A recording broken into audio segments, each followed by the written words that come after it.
Hey guys, how's it going? It's Blaze, back with some more One Piece TCG content for y'all. Today I want to take a look at some of the things I've seen going on with the sealed market right now. Some really interesting developments happening, some stuff really spiking up in terms of the listed prices for sealed, while other stuff kind of comes down and continues to correct from the highs that we saw, back in like January. Before we get into that, definitely want to update y'all on the giveaway for 1K. We're about to hit 1K, so my next video will probably be announcing winners. But for that giveaway, we are going to be giving away a treasure rare OP13 Luffy card here, as well as an OP13 Ace, Sabo, and Luffy alt art. Also want to give a huge shout out to Binge Party TCG. They sent over this awesome looking custom Oda Sig 3x3 top loader binder. Check out that art. It is super high quality printing. Both sides printed there. You got the little Binge Party TCG logo. You got printing even on the spine. Super high quality. I want to give a big thank you to Binge Party TCG for sending this over and working with the channel for this promotion. If you want to go check out their binders, you can look them up on Instagram or Google their shop link. It's Binge Party TCG. They make awesome custom binders and accessories. Also want to let y'all know I'm not going to be posting it all next week because I will be in Japan until Tuesday the 25th. Tuesday the 26th. So I'll be going over there to promote my indie game, Descent of Lunaris. Been working on it for about 2 years now with an incredibly talented team, and I'm really excited to go show it off at Bit Summit in Kyoto. Also, while I'm over there, probably gonna check out some card shops, see if I can find any cool deals on some Japanese cards. And I will be bringing my camera with me, so I'm probably gonna make a video out of that. Okay, now the One Piece market, let's get into it. This has been some crazy stuff going on recently. So for like these major sealed palettes, this is less what I'm interested in talking about, and more so some of these like individual sealed products. One of the first ones that pops up for me is the English Anniversary Collection sealed. Has seen an absolutely astronomical spike up here, seeing stuff sold around like 2K. Now lowest listed being all the way up to $6,000. A huge run of sales here over the past week, 2 weeks-ish, running from like 1,800 all the way up to 5K now. Really crazy buyouts going on here.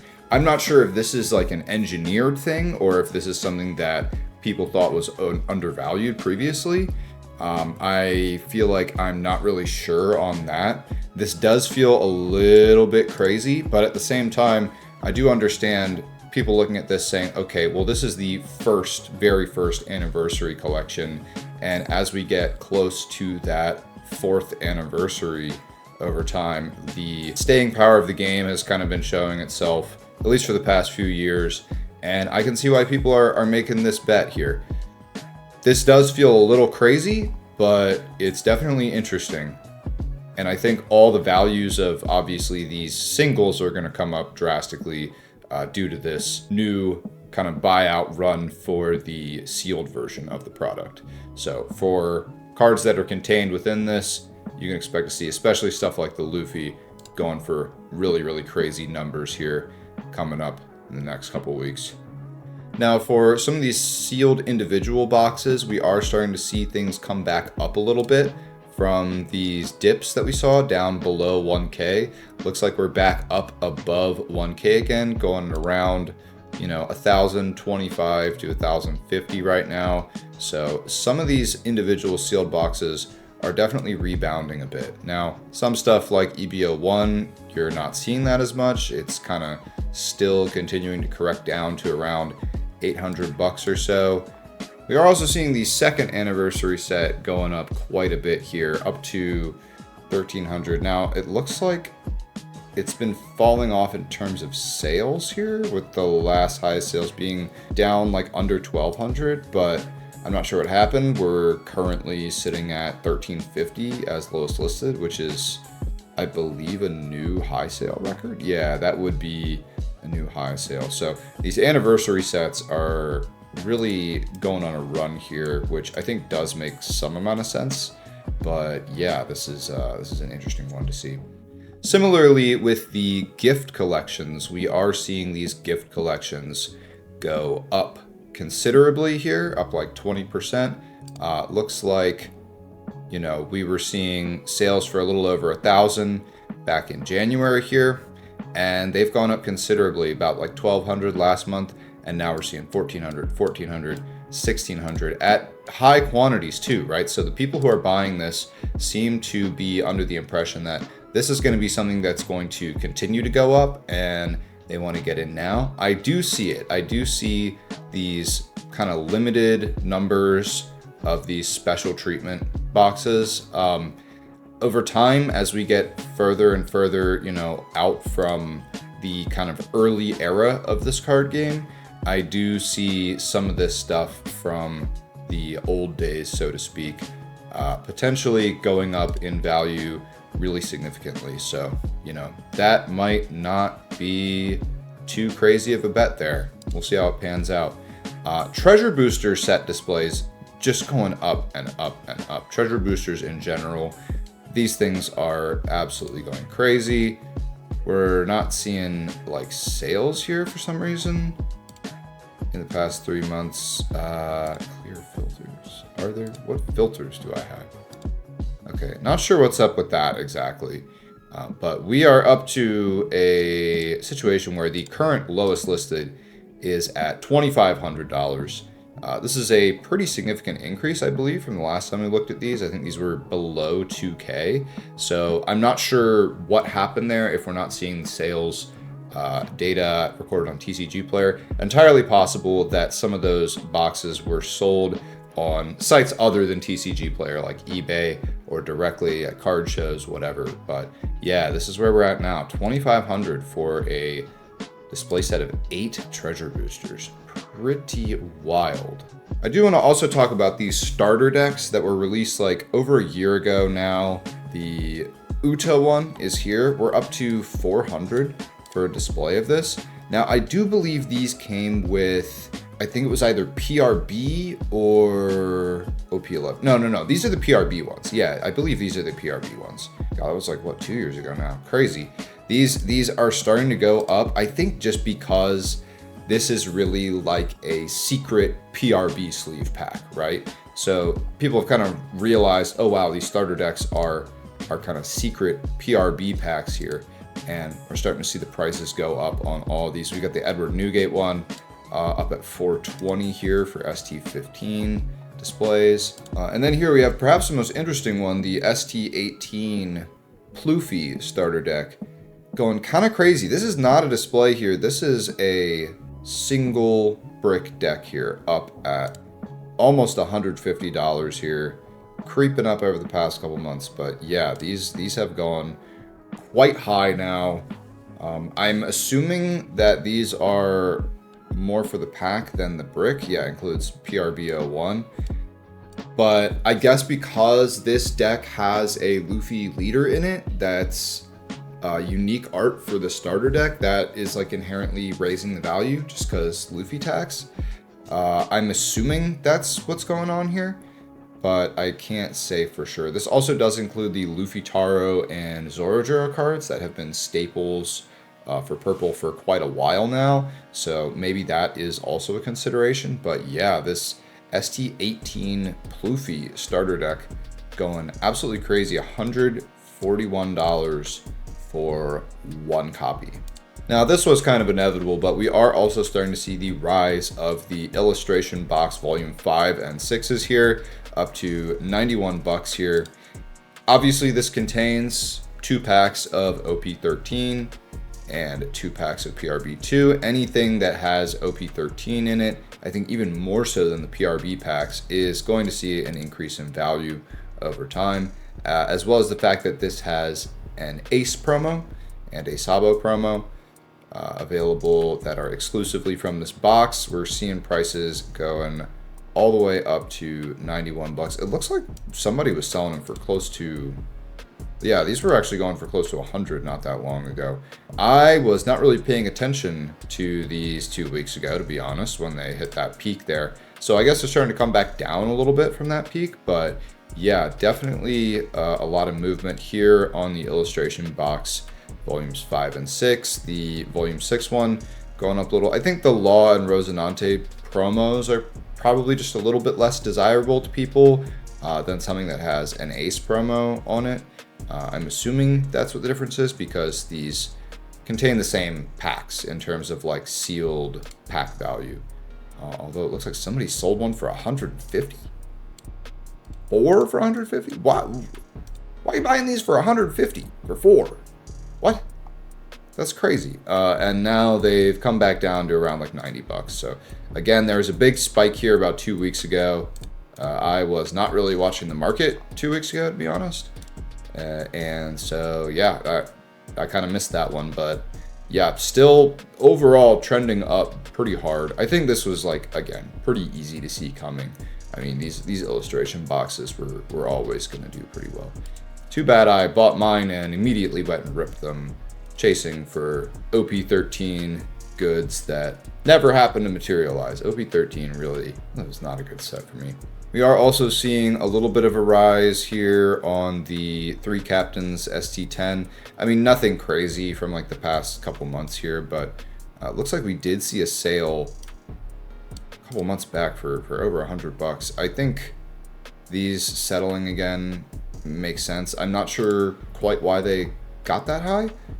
I'm trying to think, was there something in the last meta that really needed cards out of this? I guess maybe when people thought that Enel was going to be running Heat. Yeah, that's really the only thing I can think of. I think there was a little while there where the Porsche package was pretty popular in Enel, and people were also running Heat at the same time, around the time that was happening. So maybe that drove the price up on those, but it looks like it's starting to come back down now. Now these tin volume 1s are going for quite a lot right now too, with the secret rare Luffy and the secret rare Roger here, OP09 art on them, I believe. Now these come with 2 OP10 booster packs. Yeah, 2 OP10 booster packs. So I'm a little confused as to what exactly is driving the value up on these so much, since OP10 is just not really a very popular set, unless I guess you do have a unique Dawn card in here. But Dawn's not something that collectors have really gone for that much either, historically, from what I've seen. So yeah, this is something that's kind of interesting to see. I wasn't expecting to see quite this much growth, getting up to 90 bucks here for the set of the 2 mini tins. 90 bucks for 4 packs of OP10. I don't know, make of it what you will. OP13 also back on the rise, as I think people realize how small the reprints are going to be. I feel like when people first heard that Bandai was going to be reprinting this set, they thought that it was going to be like a lot more of a dramatic thing, something more similar to Pokemon, where reprints are at really high volume. But One Piece ain't like that. Bandai's level of quality doesn't really facilitate major scale of reprints. With Pokemon, the cards are, you know, printed at a much higher volume, but a lot lower of quality. So yeah, it's just a lot harder for Bandai to meet that level of demand here. And once people saw the online raffles, I think, where it was, I think like a couple thousand boxes or a couple hundred boxes or something at a time were getting raffled off, and they realized how low the overall volume of these reprints is probably going to end up being, these prices kind of started to stabilize again towards their peak. Not stabilize as in come down, but like they were undervalued, I guess is what I'm saying.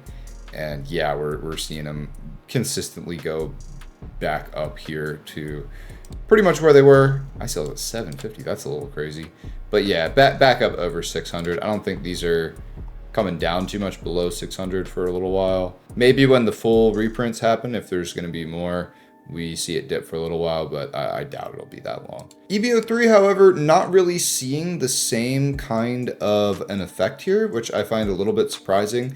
I sort of expected this to be similar, where, you know, it settles down to this price around a little over 300 bucks and then starts ramping back up over time. But we're not really seeing that. We're kind of seeing them flatline here pretty hard with like a couple jumps up towards the 350-ish area, but mostly sitting pretty solidly at 300. And I think people are noticing that, and people are buying here pretty consistently over the past few weeks here. Lots and lots and lots of sales. I think that does make sense. I think this is kind of one of those sets that it feels like inevitable that this has to go up. It's new still, but this is going to be a set that I feel like there's going to be a lot of demand for over time. I think there not being a God pack definitely hurt this set. I still don't really understand why we didn't get the Goddess pack that Japan got for this, but still that SP Nami, that SP Boa, that SP Robin, those are going to be cards that people are going to want to chase for a while. And the Uta manga, regardless of how you feel about it, you know, there's people that are going to want that card. But I think more of the SPs are the main draw here, because they're not crazy hard to hit like EVO2, right? There's really, EVO2 is kind of like you get a good SP leader, or you get the manga, there's only one manga for the set, or bust, right? And with these, I feel like the SPs makes it a little bit lower risk, unlike something like EVO2 where the SP leader pool is so massively large, right, that a lot of the leaders you're going to get from that are going to be less desirable than the few tops. I think it's over 20 leaders in that one. So I think this is inevitably going to have to come back up, but yeah, the question is just when, right? And then we do have OP13 settling down to around $200 a box. I feel like this might even go a little lower potentially. Yeah, it looks like we're still trending down a bit. I don't think this is a set that is going to be honestly as desirable as either OP13 or OP14. I feel like OP14 is honestly a deeper set than this set. I mean, this set also has EVO4 in there, and I think some stuff like the SP Zeus, the Pikachu, is going to, you know, be in high demand, but I don't think it's beating like Bubble Zoro or anything like that. So yeah, we'll see how these two sets kind of do in relation to each other over time. But you are already starting to see the kind of reevaluation of some of the stuff with OP14. That's something I might get into in another video with more of the singles, but I think I want to give that some more time. I want to give that like at least 2 sets out before we really see if there's like a reevaluation. But it looks like in terms of the sealed boxes, yeah, as soon as OP15 hits, these are going back up towards 300. We're around like 250 right now. Looks like we've seen some sales a little closer to 300, like 270. But yeah, this one's definitely headed back up. So we'll see how high that goes, and we'll see again in like a month now, I guess, where the singles are kind of headed on that, now that there's been a little bit of reevaluation in the wake of OP15. All right, that's it for me today, guys. Thank you so much for coming through. Again, we are doing that giveaway. All you got to do is like the video, comment, and subscribe to be entered. It looks like we're probably going to hit 1K literally today as I'm uploading this, if the momentum from my previous OP15 rant video continues, which it seems like it is. So yeah, get those comments in quick. All right, love y'all. Till next time, peace.